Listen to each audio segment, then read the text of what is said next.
Guys, welcome back to AppIQ, and in this video I'm going to show you how to enable show emoji switch key on your Gboard on your Samsung or Android phone. So first, let me go ahead and show you my keyboard. As you can see here, it doesn't have the emoji switch key, but if you look at the lower left hand side, you have the numbers there and you have emoji. If I click on that second middle button there, you can see emoji there, right?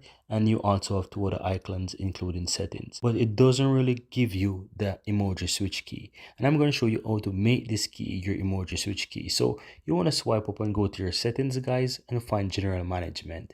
From here, scroll down to keyboard list and defaults, and you want to ensure that you click on Gboard there. Now under preferences, you have show emoji switch key. So once you toggle it on and go back to anywhere where you can type, you will now see that the emoji switch key is now the default one. So you can click on that and it will show you all of your emojis. So if this is something that you want, guys, you can easily go ahead and enable it by using these steps that I show to you. But of course, you want to ensure that you have Gboard enabled, and of course download and install from the Play Store. You can always go to the Play Store and install the Gboard from there.